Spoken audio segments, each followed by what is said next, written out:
Tirupati YCP incharge Bhumana Abhinay మరో విషయంలో TDP తీరును ఎక్స్పోజ్ చేశారు.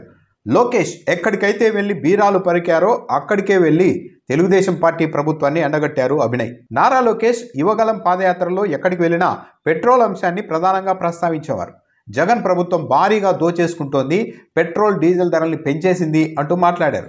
మేం అధికారంలోనికి వస్తే చాలు మొత్తం డీజిల్ పెట్రోల్ ధరలు తగ్గించేస్తామంటూ హామీ ఇస్తూ వెళ్లారు.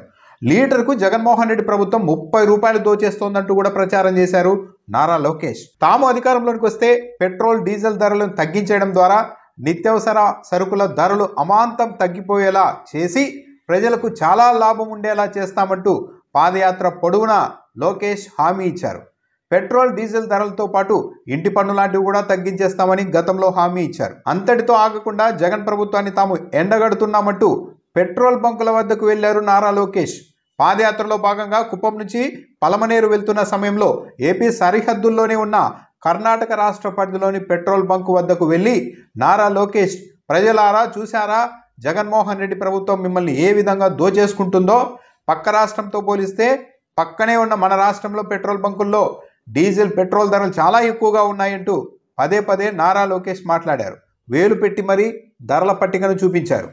ఎన్నికలు అయిపోయాయి, ఏడాది అవుతోంది, లోకేష్ మాత్రం ఇప్పటి వరకు డీజిల్ మీద పెట్రోల్ మీద మాట్లాడింది లేదు. ఈ నేపథ్యంలోనే తెలుగుదేశం పార్టీ ద్వంద్వ వైఖరిని ఎండగడుతూ తిరుపతి వైసీపీ ఇన్ఛార్జ్ భూమన అభినయ్ రెడ్డి గతంలో నారా లోకేష్ ఏ పెట్రోల్ బంకు వద్దకు వెళ్ళి అమ్మ బాబోయ్ దోపిడీ అంటూ మాట్లాడారో అభినయ్ కూడా అక్కడికే వెళ్ళి ప్రస్తుత పరిస్థితి ఏంటో ఎక్స్పోజ్ చేసేశారు. అభినయ్ తొలుత ఏపీ సరిహద్దుల్లోని కర్ణాటక పెట్రోల్ బంకుకు వెళ్ళి కారుకు డీజిల్ కొట్టించారు. అక్కడ ప్రస్తుతం డీజిల్ ధర 91 రూపాయల 27 పైసలు మాత్రమే, పెట్రోల్ ధర 103 రూపాయలుగా ఉంది. ఆ తర్వాత చంద్రబాబు నాయుడు ప్రాతినిధ్యం వహిస్తున్న కుప్పంలోని పెట్రోల్ బంకుకు వెళ్ళి డీజిల్ కొట్టించారు అభినయ్. కుప్పంలో ప్రస్తుతం డీజిల్ ధర ఏకంగా 98 రూపాయల 16 పైసలుగా ఉంది. పెట్రోల్ ధర 110 రూపాయల 26 పైసలుగా ఉంది. కర్ణాటకతో పోలిస్తే డీజిల్ ధర ఏపీలో 6 రూపాయల 89 పైసలు అధికంగా ఉంది. పెట్రోల్ ధర ఏపీలో 7 రూపాయల 21 పైసలు అధికంగా ఉంది. మరి అధికారంలోనికి వచ్చి ఏడాది అవుతున్నా లోకేష్ తన హామీని ఎందుకు నెరవేర్చడం లేదని అభినయ్ ఈ సందర్భంగా ప్రశ్నించారు. మహానాడు వేదికగా ధరల తగ్గింపుపై ప్రకటన చేస్తారా, లేకుంటే ప్రజల్ని మోసగించి అధికారంలోనికి రావడమే తమ స్పెషాలిటీ అని ఒప్పుకొని కనీసం ప్రజలకు క్షమాపణైనా చెబుతారా అని అభినయ్ నిలదీశారు.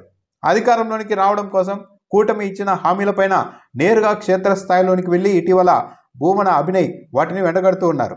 ఇటీవల తిరుపతిలో తెల్లవారుజామున నుంచే తెరుచుకుంటున్న మద్యం షాపుల బాగోతాన్ని బయటపెట్టారు. సూపర్ 6 మోసాలపైన పలు కార్యక్రమాలను చేస్తూ ప్రభుత్వాన్ని ఎండగడుతున్నారు భూమన అభినయ్. ఎందుకు ధరలు తగ్గించలేదో కనీసం ఇప్పటికన్నా మహానాడు సభల్లో మీరు వివరిస్తారా? లేదంటే అబద్ధాలు చెప్పి అధికారంలోకి రావడం అన్నది మా స్పెషాలిటీ అని అంగీకరించి ప్రజలకు క్షమాపణలు చెప్తారా అని వైఎస్ఆర్ కాంగ్రెస్ పార్టీ మిమ్మల్ని సూటిగా ప్రశ్నిస్తోంది.